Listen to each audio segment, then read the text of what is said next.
Bismillahirrahmanirrahim. Assalamualaikum warahmatullahi wabarakatuh. Ya, kembali lagi bersama saya di sini. Apa kabar semuanya? Semoga semua dalam keadaan sehat walafiat, semua dalam lindungan Allah Subhanahu wa taala. Nah, kembali di sini kita masih membahas mengenai hal-hal yang berkaitan dengan dunia bisnis. Di antaranya kita nanti akan membahas mengenai komponen perencanaan usaha, kemudian implementasinya, kemudian need analysis, kemudian terakhir evaluasi. Nah, kita bahas dari yang pertama dulu, yaitu mengenai komponen perencanaan usaha. Nah, apa itu komponen atau perencanaan usaha? Jadi komponen perencanaan usaha itu diperlukan bagi setiap pembisnis agar perusahaan atau bisnisnya itu dapat berjalan sesuai dengan harapan atau sesuai dengan keinginan. Nah, istilah ini lebih dikenal dengan sebutan business plan.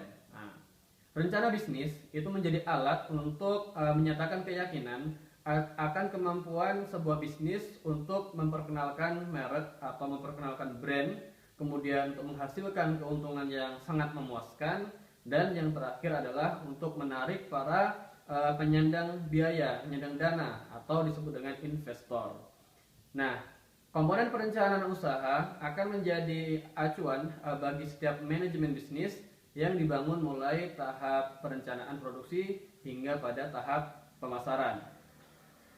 Nah, maka dari itu, setiap pembisnis harus memperdalam wawasan atau pengetahuan dan melakukan pertimbangan dalam bisnis plan sebelum memulai dunia bisnis. Nah, baik itu bisnis berupa perusahaan jasa, kemudian makanan, dan bisnis apapun itu. Nah, jadi pada dasarnya perencanaan bisnis itu sangat penting sekali sebelum melakukan dunia bisnis. Nah, perencanaan usaha adalah tindakan-tindakan atau langkah-langkah yang akan dilakukan ketika akan melakukan suatu usaha atau suatu bisnis. Dalam mengimplementasikan membutuhkan komponen perencanaan usaha agar bisnis itu dapat dijalankan dengan baik. Nah, jadi perencanaan itu ada beberapa komponen-komponennya. Nah, yang pertama adalah deskripsi usaha. Komponen perencanaan usaha yang pertama adalah deskripsi. Nah, ini termasuk hal yang paling penting untuk dijalankan. Nah, yaitu kenapa bilang paling penting? Nah, deskripsi usaha sangat penting karena bisa menjelaskan kepada pihak yang terkait mengenai penjelasan usaha yang akan dijalankan atau usaha yang akan dikerjakan. Nah, deskripsi usaha ini berguna atau berfungsi untuk memberitahu kepada pihak terkait untuk atau mengenai ide usaha yang akan dilakukan. Kemudian dengan demikian mereka akan mengerti informasi bisnis yang akan dirilis atau bisnis yang akan dibangun. Untuk usaha yang lebih besar, maka perlu diinformasikan kepada setiap stakeholder. Itu komponen yang pertama, yaitu deskripsi usaha. Kemudian yang kedua adalah strategi marketing. Nah, strategi pemasaran meliputi mempelajari kelebihan dan kekurangan produk kompetitor. Kompetitor kata lain adalah pesaing. Jadi kita perlu mempelajari apa kelebihan, apa kekurangan dari produk-produk kompetitor kita atau pesaing-pesaing kita. Nah, setiap hal seperti halnya bertempur dalam suatu medan perang yang memerlukan strategi. Untuk memulai sebuah usaha juga memerlukan yang namanya strategi, yaitu strategi marketing. Apabila strategi marketingnya bagus, maka ada sedikit kemungkinan akan mengalami peningkatan. Hal tersebut berfungsi agar produk atau jasa yang dihasilkan dapat diterima di pasaran. Nah, jadi kalau kita misalnya mengetahui kelebihan dan kekurangan daripada produk kompetitor, maka kita setidaknya memiliki acuan atau memiliki standar untuk ketika dipasarkan. Nah, itu adalah yang kedua, yaitu strategi marketing. Kemudian yang ketiga adalah riset pasar. Nah, apa itu riset pasar? Nah, melakukan riset pasar dari produk yang akan dihasilkan merupakan salah satu bagian yang terpenting dari perencanaan usaha. Riset pasar meliputi mempelajari selera konsumen. Kemudian dengan demikian produk yang akan dihasilkan dapat mudah diterima oleh pasar. Nah, jadi sebelum kita membuat atau mengolah suatu produk, maka kita perlu meriset dulu apa kesukaan daripada konsumen. Atau misalnya produk kita ini nanti marketnya kemana, itu perlu namanya riset pasar. Nah, riset pasar merupakan hal yang cukup penting untuk mengawali sebuah bisnis.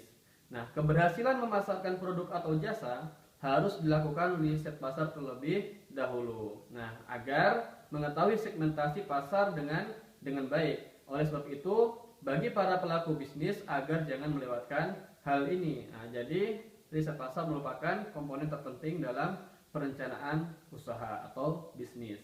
Kemudian komponen yang keempat atau yang berikutnya adalah implementasi pada produk. Nah, jadi setelah kita melakukan tahapan-tahapan tadi, maka jika tidak kita implementasikan dalam suatu produk, maka adalah suatu hal yang sia-sia. Nah, jadi perencanaan tadi itu tidak berarti apa-apa jika tidak ada suatu tindakan. Nah, tindakan tersebut dilakukan melalui pelaksanaan proses produksi yang sesuai dengan perencanaan usaha yang telah ditentukan sebelumnya, sehingga dapat dievaluasi perencanaan yang telah dilakukan. Itu yang namanya implementasi. Jadi setelah kita melakukan komponen-komponen di atas tadi, kita implementasikan atau kita wujudkan dalam berupa produknya. Nah, kemudian komponen yang berikutnya adalah pemantauan produk.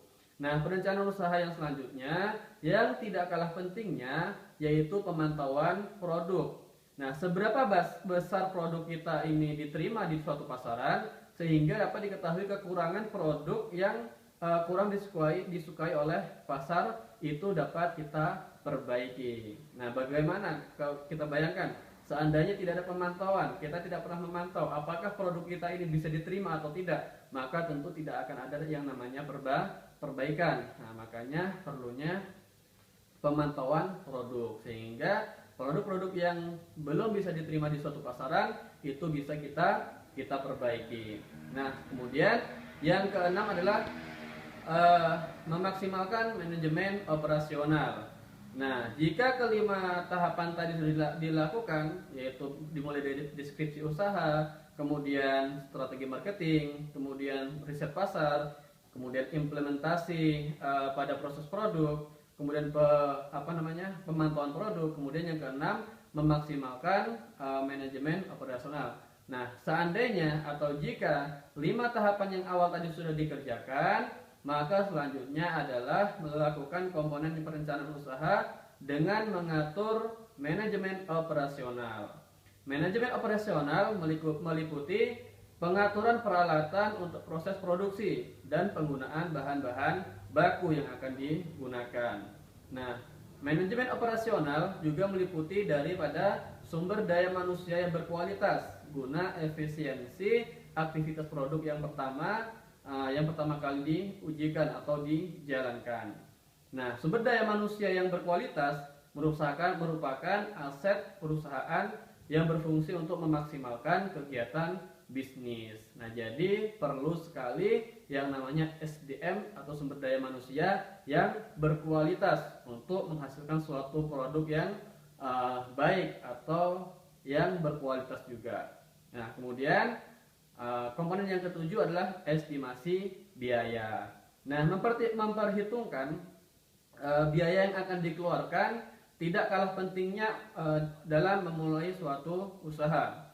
Estimasi biaya yang akan dikeluarkan ketika akan memulai dalam suatu bisnis itu dikatakan penting. Kenapa? Perhitungan biaya tersebut sangat penting untuk memperhitungkan laba dan rugi. Jangan sampai biaya yang dikeluarkan itu lebih besar daripada hasil yang didapat. Nah, kalau misalnya biayanya kita tidak memperhitungkan, asal mengeluarkan modal tanpa memperhitungkan laba dan ruginya, maka yang terjadi adalah suatu kerugian atau misalnya modal lebih besar daripada pendapatannya. Nah, perencanaan usaha yang matang dapat memperkirakan besarnya biaya yang akan dikeluarkan. Nah, jika biaya itu terlalu besar, maka bisa dicarikan dengan solusi-solusi yang lain. Makanya penting kita melakukan yang namanya estimasi biaya. Nah, kemudian yang kedelapan adalah evaluasi. Nah, komponen yang terakhir dalam perencanaan usaha yaitu meninjau ulang atau keseluruhan komponen perencanaan yang telah dilakukan atau dikerjakan. Nah, jika berhasil, maka dapat dengan mudah untuk menuai keuntungan. Jika tidak, berarti masih ada kesalahan atau sedikit kekurangan dalam menjalankan perencanaan usaha tadi. Nah, perencanaan usaha tidak akan diketahui keberhasilannya apabila tidak dipraktekkan secara langsung. Nah, dengan demikian, dapat dengan mudah untuk meninjau ulang kelebihan dan kekurangan dalam suatu produk itu apabila sudah dikerjakan atau sudah dilaksanakan. Nah, memulai suatu bisnis atau suatu pekerjaan, suatu usaha itu sangat tidak mudah tentunya.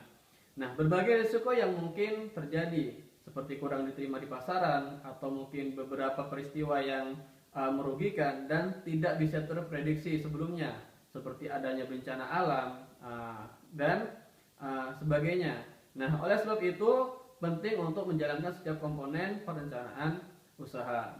Nah, pentingnya perencanaan usaha dalam bisnis agar dapat bersaing dengan para kompetitor atau para pesaing. Bertahan dalam sebuah pesaing bisnis tentunya tidak mudah, terutama jika orientasi bisnis itu memperoleh keuntungan sebanyak-banyaknya, sehingga diperlukan strategi marketing yang agar penjualannya mencapai target yang memuaskan. Nah, itu adalah ada 8 komponen dalam perencanaan usaha yang berkaitan dengan komponen perencanaan usaha.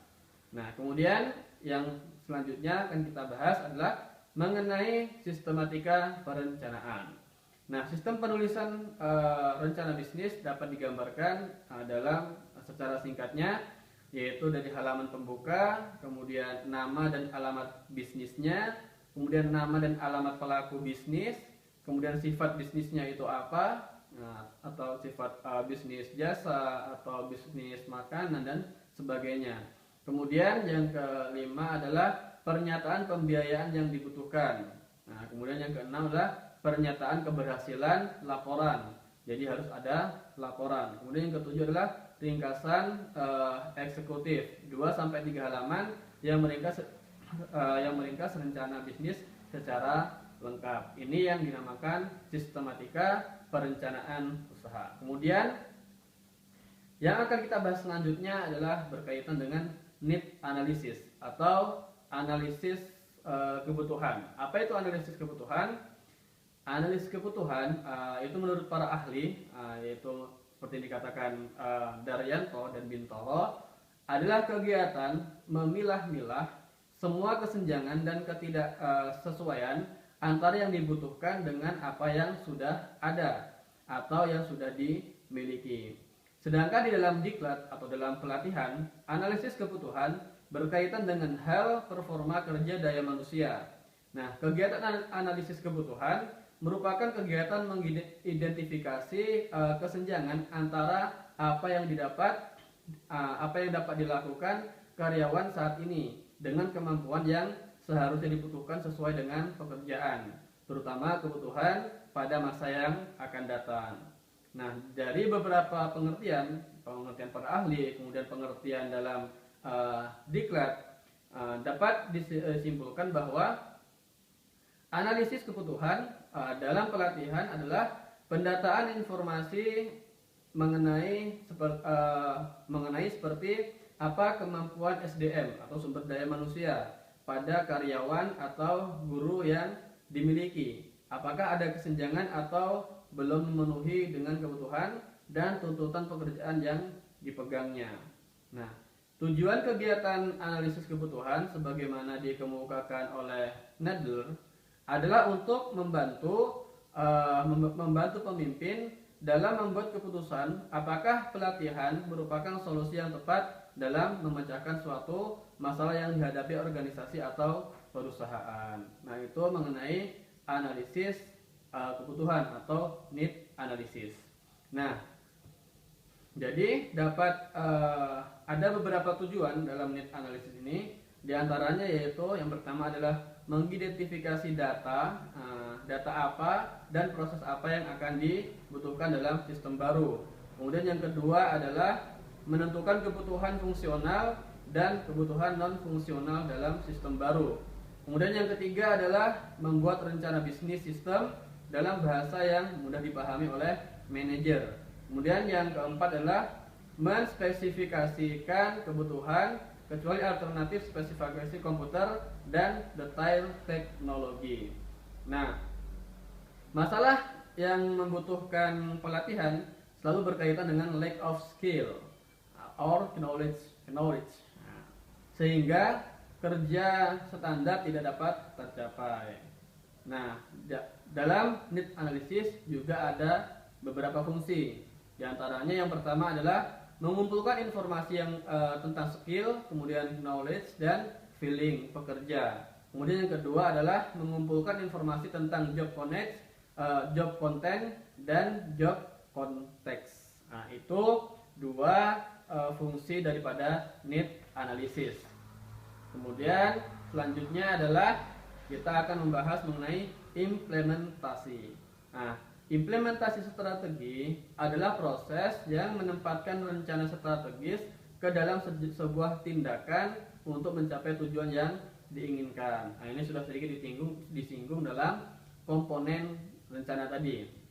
Nah, rencana strategi sendiri merupakan dokumen tertulis yang merinci langkah-langkah dan proses yang diperlukan untuk mencapai tujuan perusahaan, termasuk umpan balik dan laporan kemajuan untuk memastikan bahwa rencana tersebut telah sesuai dengan targetnya. Nah, proses implementasi yang tidak didefinisikan dengan baik menyebabkan kebingungan atau ketidakpastian, membuatnya sulit untuk mengimplementasikan strategi dengan sukses. Ada kalanya permasalahan muncul karena strategi yang lemah atau visi yang tidak jelas. Nah, permasalahan ini muncul karena kurangnya sumber daya, baik sumber daya manusia atau sumber daya yang lain. Kemudian komunikasi dan tindak lanjut dari manajemen. Nah, ketika ada perubahan strategi baru yang sangat radikal, masalah muncul ke permukaan karena perusahaan tidak melatih karyawan dengan baik. Padahal inisiatif strategis baru tidak akan pernah berjalan sukses tanpa pelatihan yang tepat untuk karyawan. Nah, jadi bagi perusahaan-perusahaan setiap akan melakukan atau melakukan sesuatu itu perlu adanya pelatihan kepada para karyawan karena suatu hal atau hal yang paling penting. Kemudian pembahasan kita yang terakhir adalah mengenai evaluasi usaha. Nah, rencana bisnis harus mempertimbangkan kebutuhan semua pembaca atau evaluator yang potensial dan harus mencerminkan kekuatan dari manajemen dan karyawannya. Nah, kemudian produk atau jasa dan sumber-sumber daya yang tersedia. Terdapat banyak cara yang berbeda untuk menyampaikan sebuah rencana bisnis yang berkualitas. Program evaluasi yang direncanakan dengan baik dan jelas harus dikembangkan untuk menemukan kebutuhan-kebutuhan yang spesifik personil pada bidang-bidang yang berbeda dalam setiap langkah usaha. Terus melakukan pengembangan bentuk evaluasi yang paling sesuai dengan bidang yang membentuk karakter usaha. Nah, kemudian dalam evaluasi usaha itu ada beberapa fungsi. Yang pertama adalah untuk mengetahui posisi usaha. Hal ini termasuk dalam target positioning usaha. Apakah usaha yang direncanakan sekedar berniat eksis atau berani untuk leading? Pada tahapan evaluasi ini yang akan menjawab. Nah, jadi fungsi evaluasi yang pertama adalah untuk mengetahui posisi usaha tersebut. Kemudian fungsi yang kedua adalah mengetahui kemajuan atau kemunduran usaha. Nah, merujuk hasil evaluasi akan diketahui kemajuan ataupun kemunduran dalam suatu bisnis atau suatu usaha tadi. Makanya penting yang dinamakan evaluasi. Kalau misalnya ada kemajuan, maka perlu dipertahankan, bahkan ditingkatkan. Kalau ada kemunduran, maka perlu diperbaiki. Seandainya tidak ada evaluasi, maka tidak akan bisa ketahui apakah mengalami kemunduran atau kemajuan. Kemudian yang ketiga adalah tahapan awal sebelum melakukan langkah perbaikan atau pengembangan. Nah, ini juga termasuk dalam fungsi evaluasi. Dan yang terakhir, fungsi terakhir adalah untuk menetapkan target usaha berikutnya. Jadikan hasil evaluasi sebagai kompas yang menjaga usaha dari salah arah dalam menuju arah selanjutnya. Nah, ini beberapa pembahasan kita yang berkaitan dengan dunia bisnis. Ada komponen perencanaan usaha, kemudian ada sistematika usaha, kemudian ada implementasi, dan juga ada evaluasi usaha. Nah, ini beberapa yang dapat saya sampaikan. Semoga bermanfaat, terutama untuk diri saya pribadi dan juga untuk para penonton. Apabila ada kesalahan, kekurangan, mohon maaf yang sebesar-besarnya. Hanya ini dapat saya sampaikan. Assalamualaikum warahmatullahi wabarakatuh.